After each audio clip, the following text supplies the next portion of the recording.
O Apocalipse, como diz o próprio nome, é um tempo de juízo.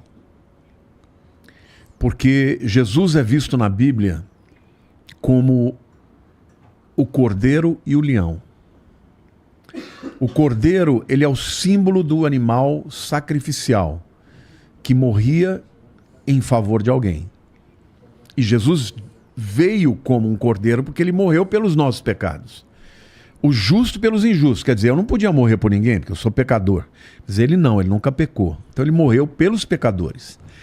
Para que quem cresce nesse sacrifício fosse salvo. É isso que a Bíblia diz. Deus amou o mundo de tal maneira que deu seu único filho para que todo aquele que nele crê não pereça, mas tenha vida eterna. João 3,16. Aí, oi, você já está perfeito. João 3,16. Agora, Deus também, a Bíblia diz que a base do seu trono é justiça e juízo. Existe muita injustiça neste mundo que precisa ser reparada. E Deus está dando um tempo para a humanidade se arrepender. Quando chegar o tempo, aí vem o juízo. Aí vai ser um pega para capar. Mas mesmo nesse período do juízo, vai haver a oportunidade das pessoas se converterem, se entregarem a Deus e serem salvas. Quem não quiser, aí vai estar na presença de Deus e vai assumir as consequências da sua incredulidade. Então, hoje, isso que a gente está vendo, está tudo na Bíblia. Tudo isso que você está vendo, por exemplo, eu vou trazer aqui um código para você que você acho que nunca ouviu. Você já ouviu falar de número da besta, marca da besta? 666. Você sabe o que é isso? É um, sei lá. Não. Alguns dizem... É porque o Apocalipse, o livro de Apocalipse, ele é muito alegórico, é difícil... Tem coisas que são alegóricas, tem outras que são muito mais claras, mas você tem que entender no significado daquele tempo. Por exemplo, tem um tipo de estudo que chama gematria, que várias línguas antigas, o número delas era a letra. Tá. O grego tem, o hebraico tem. Por exemplo, no hebraico, a letra Aleph é a primeira letra. Ela também significa o número 1. O Beit é o segundo, é o número 2. Gimel 3. Dalet 4. Re 5. Vav 6. Então quando você fala... Não tá inventando isso não, né, Lamartine? Não, isso aí é... Tô te zoando. Isso todo mundo sabe. Todo mundo que estuda hebraico sabe, inclusive hoje é assim lá. Tá. Eles têm os números, né, arábicos, mas eles também podem... Você pode abrir um livro, a primeira página está com Aleph lá e não com o número 1. Tá? Então, o número 6 é a letra Vav. 666 é Vav, Vav, Vav. Agora, você sabe qual que é a letra que translitera para o nosso alfabeto? W. O que é o WWW? Ih, rapaz. Então estamos, nesse momento, fazendo uso de um instrumento do diabo. O sistema, porque o que na verdade vai acontecer no Apocalipse? O mundo vai se tornar um mundo globalizado. Vai ter um governo único, vai ter uma moeda única, vão ter leis únicas. Você não está percebendo como as coisas estão caminhando para isso? Agora, para que isso fosse operacionalizado, você tem que ter um instrumento de controle. E quem é o instrumento de controle? É a internet. É o 5G, é o Wi-Fi. Porque cada vez mais hoje está tudo sendo digitalizado. Com isso vem o controle. Hoje você entra nos Estados Unidos, tem alguns lugares como Orlando, você não precisa mais passar o passaporte. O cara bateu, botou lá a sua imagem, ele já te reconheceu. Então, esse instrumento de controle só é possível através do sistema da internet. A internet é maravilhosa, você pode usar, mas um dia vai ser utilizado para fins de controle e de dominação. Hoje, por exemplo, você já tem economistas de bancos centrais no mundo falando que tem que digitalizar a moeda, acabar com a moeda papel. Eu falo disso desde 92, meu amigo. Eu falo isso desde 92, que vai acabar a moeda, vai ser moeda única. Isso vai acontecer, porque quando você tem o dinheiro, você pegar o povo judeu, por exemplo. Ao longo da história, eles foram muito perseguidos. Como é que eles se viravam quando eles fugiam de um lugar para o outro? Eles iam com as malinhas dele, com as joias. E ouro, em qualquer lugar que você vai, vale dinheiro. Eles começavam a vida. Povo trabalhador e tal, né? Agora, cara, o dia que teu dinheiro não é mais papel, você é cancelado. Você tem e não tem. Não vai ter para onde correr. E a Bíblia fala que naquele tempo, quem não tiver essa marca não vai nem poder comprar e nem vender no supermercado.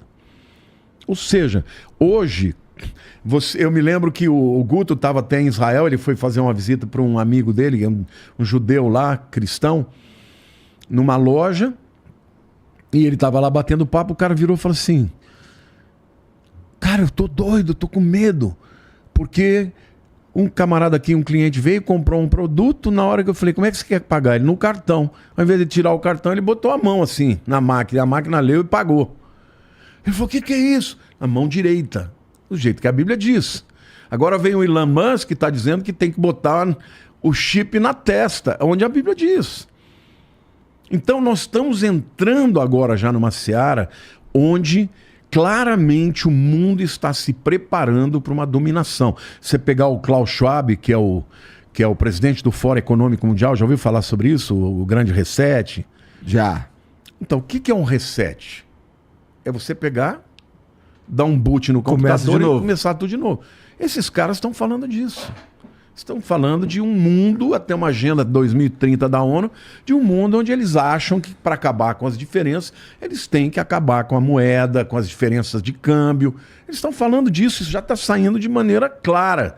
Entendeu? Você já vê reportagens em revistas importantes falando que o mundo hoje entende que tem que ter uma globalização, porque senão você nunca vai vencer as diferenças sociais. Só que hoje esses caras interferem até nos projetos que são votados nas nações. Eu, como deputado, 99% dos projetos que eram apresentados eram vindo do governo. E de onde vêm esses projetos? Muitos deles da ONU.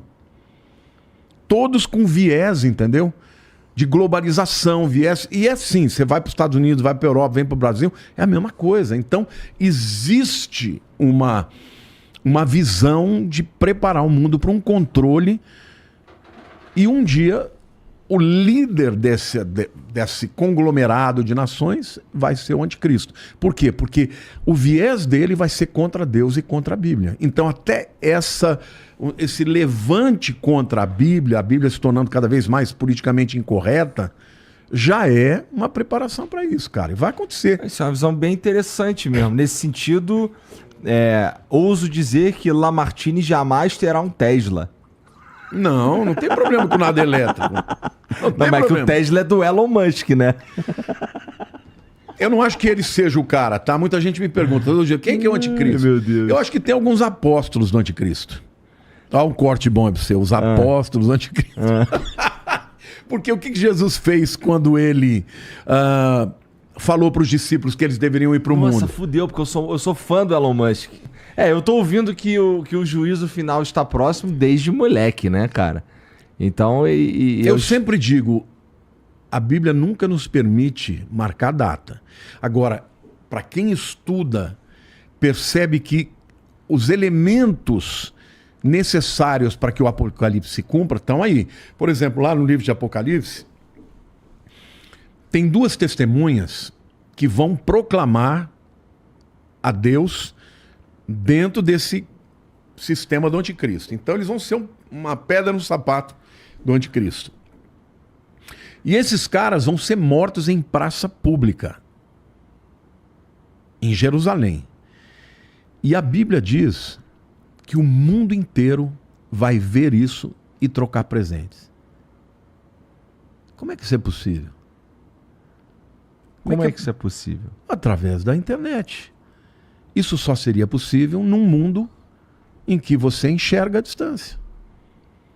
A Bíblia fala isso. Tá, não, tava indo mais pela vibe de como é que a gente vai ver isso e trocar presente. Porque não, porque eles vão ser o... Parece ser horrível isso. Pain in the ass, entendeu? Eles vão ser o chato que fica todo dia falando vocês, o juízo vem, se converta. Vai ser essa a mensagem deles. Entendeu? Então, esses camaradas vão ser mortos publicamente. Mas o que é incrível é que a Bíblia fala que todo mundo vai ver. E vão se alegrar. Fala, pô, até que enfim esses caras morreram. Outra coisa, por exemplo, a Bíblia fala de um exército que vem contra Israel de 200 milhões de homens. do leste de Israel. No tempo em que João escreveu, não tinha 200 milhões de pessoas no mundo. Mas se você pegar os inimigos de Israel hoje, os muçulmanos e a China, você põe 200 milhões de soldados. A Bíblia diz que o Eufrates ia secar, e eles iam vir pelo Eufrates. O Eufrates está secando. A Bíblia diz que nos últimos dias o sol aumentaria o seu calor e os homens, e a terra ficaria seca, e os homens seriam queimados por causa do aumento da temperatura. Esse aumento de temperatura global está acontecendo. Algumas pessoas dizem, é o aquecimento global. Sim, e daí? Só que a Bíblia diz que ia acontecer. Então, o Apocalipse ele fala de coisas que não fazem nenhum sentido no tempo em que João escreveu, porque não era para aquela época. Agora, você quer ver uma outra coisa? Israel. Israel é o centro de tudo. Quando Israel foi espalhado pelas nações, isso aconteceu em duas épocas. No ano 70 depois de Cristo, veio por causa de uma revolta chamada da revolta dos Zelotes, que eles não aceitavam os romanos. O general Tito veio, né, com a brigada dos romanos, destruiu o templo, foi um mau banho de sangue e os judeus se espalharam. Os que sobraram permaneceram até o ano 135. No ano 135, um outro revoltoso lá chamado Jesus Barcova se levantou também contra os romanos, e aí o Adriano, imperador Adriano, ele definitivamente expulsou todos os judeus e falou, agora aqui vocês não entram mais. A partir dali ele chamou aquela terra de Palestina. Então os judeus ficaram espalhados pelo mundo. Acontece que tinha um profeta chamado Ezequiel, que 2.500 anos atrás disse que Deus iria trazer o povo de Israel de volta para sua terra de todas as nações. Aí alguns teólogos vão dizer, não, ele está falando do exílio babilônico, que aconteceu, né, por volta... Nabucodonosor entrou em 586, invadiu e tal, levou o povo cativo. Só que foi só para a Babilônia. Ezequiel ele fala que ele ia levar o povo de todas as nações. Alguns teólogos liam aquilo e falam, Israel nunca mais vai voltar a existir. Não só voltou a existir, como Deus trouxe de todas as nações depois do Holocausto e fez uma coisa que não existe no mundo, que é fazer uma língua morta renascer. Hoje o hebraico que se fala em Israel é o hebraico bíblico. Claro, tem palavras que são de agora, aeroporto, né? Tem Sader Teufá, mas você pode falar airport também, né? Então tem palavras que não tinha naquela época, mas você lê o hebraico bíblico e você está falando uma língua que morreu e 2.000 anos depois ela foi renascida. Isso tudo porque a Bíblia diz. E ainda Isaías fala assim, pode uma nação renascer num só dia? Sim, pois eu farei o meu povo vir de todas as terras e num dia eles vão renascer. E foi num dia, no dia 14 de maio de 1948, numa casa em Tel Aviv, na época do Davi Ben-Gurion, que depois se tornou o primeiro presidente, porque em dezembro de 47, o mundo estava, assim, sabe, estupefato com o que tinha acontecido com o Holocausto. Aquelas valas de um monte de pessoas lançadas, 6 milhões de judeus, né? A solução final, aquela coisa horrorosa. Então o mundo estava dizendo, nós temos que resolver. Mataram 1/3 da população de judeus. Os judeus entravam nos navios, iam para as nações, ninguém recebia, mandava embora. Aí a ONU chegou e falou, não tem jeito, nós temos que resolver isso. Fizeram um plano chamado de plano de partilha, onde que eles pegavam a Palestina e davam a pior parte para os judeus e davam a melhor parte para os palestinos. Foi aprovado com um voto, voto de Minerva, inclusive do nosso Oswaldo Aranha, só que a ONU aprovou, mas não fez acontecer. Então, de dezembro até 14 de maio, ninguém fez nada, ia ficar por isso mesmo. Porque as nações da Liga Árabe não aceitaram, pressionaram. E aí o Davi Ben-Gurion juntou ali um grupinho de pessoas, fez uma transmissão de rádio ao vivo e falou, hoje nasce o Estado Independente de Israel. Num dia, como a Bíblia disse. No dia seguinte, começou a Guerra da Independência. Todas as nações árabes contra Israel. Agora pensa, num povo que tinha vindo, refugiados, que não tinham armas, que não tinham nada, e esses camaradas em 1 ano e meio venceram todo mundo. Ao final daquela guerra, Israel tinha aumentado o seu território. Mão de Deus. Existe um documentário chamado Against All Odds, contra todas as probabilidades, que foi feita por um jornalista do New York Times, um judeu, nem religioso o cara é.